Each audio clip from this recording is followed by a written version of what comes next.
भारतीय सेना दिवस के मौके पर राष्ट्रीय स्तर की साइकिलिंग यात्रा आशा मालवी की ओर से शुरू की गई, जिसमें उनके ओर से कुल 7,800 किलोमीटर की यात्रा जयपुर से किबिथु की दूरी तय की जाएगी। ये यात्रा जयपुर से चलकर प्रयागराज पहुंची है। प्रयागराज पहुंचने पर आशा मालवी का सम्मान किया गया। ये कार्यक्रम प्रोफेसर अंकिता राज और मुख्य विकास अधिकारी हर्षिका सिंह की ओर से किया गया।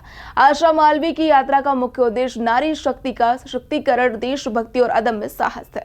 मैं स्पोर्ट्स में एक नेशनल एथलीट हूँ, नेशनल माउंटेनियर हूँ, नेशनल साइकिलिस्ट हूँ और मैं 2 ईयर में 64,000 किलोमीटर से ज़्यादा की साइकिल यात्राएं कर चुकी हूँ। उसमें चाहे वो संपूर्ण भारत सोलो साइकिल यात्रा हो या कन्याकुमारी से सियाचिन तक की साइकिल यात्रा हो। अभी मैं 78th आर्मी डे पे मैंने जयपुर से मेरा साइकिल एक्सपीडिशन शुरू किया था 11 जनवरी को, और 26 जनवरी को मैं हमारे भारत देश के पश्चिमतम छोर जो कि गुजरात में है, वहाँ से होते हुए मैं अभी अरुणाचल की ओर जा रही हूँ किबिथु, और वहीं मेरे यात्रा का समापन होगा। ये जो मंडलीय सरस मेला चल रहा है, ये एक तरीके से हमारी वुमेन एम्पावरमेंट या NRLM महिलाओं को मौका देने का एक प्लेटफॉर्म है, जहाँ पे ये बहुत ही हमारे यहाँ 8 प्रदेश और 35 जनपदों से महिलाएं आई हैं, सेल्फ हेल्प ग्रुप आई हैं और अपने जो उत्पाद ये बना रही हैं यहाँ बेचने के पर्पज़ से, और बाकी लोग कैसे अच्छा कार्य कर रहे हैं वो जानने के पर्पज़ से ये सरस मेला चल रहा है, जो कि 10 दिन तक चलेगा। इसी बीच में हम लोगों ने जब देखा कि ये विमेन एम्पावरमेंट की ही थीम है कि औरतें कैसे आगे बढ़कर अपने पैरों पे खड़ी हो सकती हैं और कैसे अपना जीवन यापन कर सकती हैं, तो उसका एक बहुत ही अच्छा एग्जाम्पल हमारे आशा मालवीय जी आई हैं, जो प्रयागराज जो जयपुर से किबिथु अरुणाचल प्रदेश तक की साइकिल यात्रा कर रही थी और बीच में प्रयागराज में रुकी थी। तो हमने सोचा कि ये बहुत ही अच्छा मौका है जिसमें हम महिलाओं को दिखा सके कि एक बहुत ही छोटे से गांव से महिला आके एक बड़ी सोच के साथ, एक अलग सोच के साथ कैसे अपना नाम बना सकती है। आज का सौभाग्य है कि आशा मालवीय जी को वेलकम करने का मौका मिला। मेरी 2 बेटियां हैं जो कल रात को इनसे मिली थी, 7 साल और 9 साल की, और वो इतना प्रोत्साहित हैं। आज सुबह से आशा जी के बारे में ही सब अच्छी बातें कर रही थी। और रही बात सरस मेला की, तो ये हमें ये भी सिखाता है कि कौशल विकास कितना ज़रूरी है। भारत देश की आधी जनता महिलाएं हैं।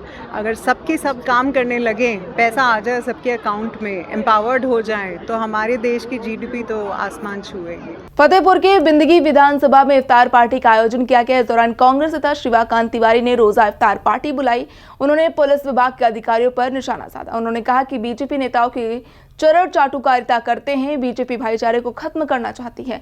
बीजेपी देश में नफरत का बीज बोने का काम कर रही है। इसके अलावा उन्होंने रोजा इफ्तार पार्टी के जरिए भाईचारा का संदेश दिया। भाईचारा हमेशा जिंदाबाद था, जिंदाबाद रहेगा। तमाम लोग आएंगे जाएंगे, लेकिन हमारा हिंदुस्तान जो है यही एक जगह जो अब्दुल हमीद को पैदा किया है, अशफाकुल्लाह खां पैदा हुए हैं, हमारे अब्दुल कलाम जी पैदा हुए हैं, सरदार भगत सिंह पैदा हुए हैं। हिंदुस्तान हमेशा सभी जाति, सभी धर्म, सभी भाषाओं का एक देश रहा है। हम लोग नफरत के माहौल में हमेशा भाईचारे के संदेश के लिए हम लोग आगे आए। तो वहीं प्रयागराज में स्वामी अवमुक्तेश्वरानंद के खिलाफ यौन उत्पीड़न मामले में आशुतोष ब्रह्मचारी इलाहाबाद हाई कोर्ट में जवाब दाखिल करने पहुंचे। इस दौरान आशुतोष ब्रह्मचारी माघ मेले में मटकों के साथ हुए कथित यौन शोषण के मामले में 883 पेज का जवाब दाखिल करने पहुंचे।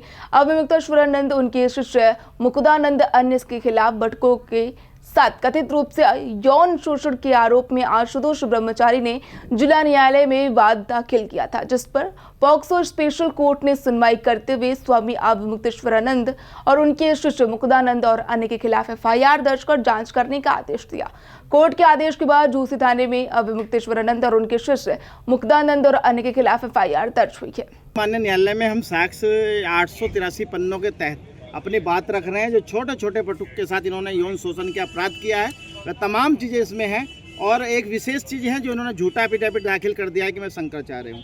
जिनके गुरु ही शंकराचार्य नहीं है, वह उस चीज़ का हमने हवाला इसमें दिया है। वो सारी चीज़ हमने न्यायालय में दाखिल कर रहे हैं। महाराज जी, आज डिस्ट्रिक्ट कोर्ट में भी आपकी पेशी होनी थी, वहाँ पे क्या हुआ है? आज माननीय जिला न्यायालय में ACJM माननीय न्यायालय पंचम के यहाँ हमारा परिवाद के रूप में अपना वादी का बयान होना था, क्योंकि वहाँ माननीय अधिवक्तागण विरत पर हैं, हड़ताल पर हैं। इस कारण से वहाँ पर सुनवाई नहीं हो पाई। अब अगली सुनवाई, अगला बयान हमारा जो दर्ज होगा वह 2 मई को माननीय न्यायालय ने। औरैया में स्कूल समय से न खुलने पर अभिभावकों ने नाराजगी व्यक्त की है। बताया जा रहा है कि शिक्षा विभाग की लापरवाही के चलते हेडमास्टर शिक्षक बेखौफ होकर समय से विद्यालय नहीं जाते। जब बच्चे पढ़ने के लिए पहुंचते हैं तो उनको स्कूल गेट के बाहर इंतजार करना पड़ता है। ग्रामीण राजेश कुमार ने बताया कि विद्यालय में तैनात शिक्षिका अक्सर समय से स्कूल नहीं खुलती, जिससे बच्चों की पढ़ाई पर असर पड़ता है।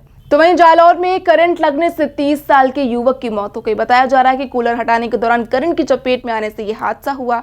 आनन फानन में परिजन और डॉक्टरों ने उसे मृत घोषित कर दिया। सूचना पर पहुंची पुलिस ने शव को कब्जे में लेकर पोस्टमार्टम के लिए भेज दिया है।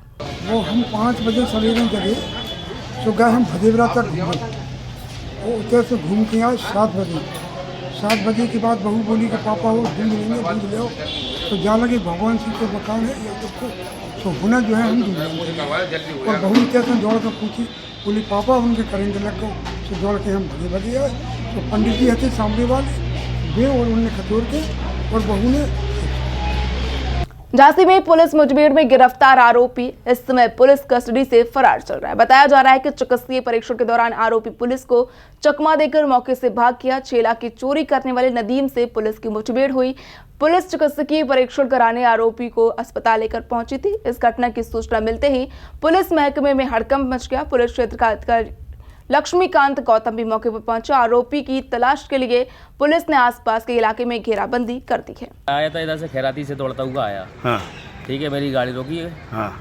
तो मुझसे बोलने लगा कि भाई दतिया गेट चलोगे? हमें चलो। कि लगे हमारी अम्मा की ज़्यादा तबीयत खराब है, जल्दी चलो फटाफट। अरे ये 150 रुपये लगेंगे।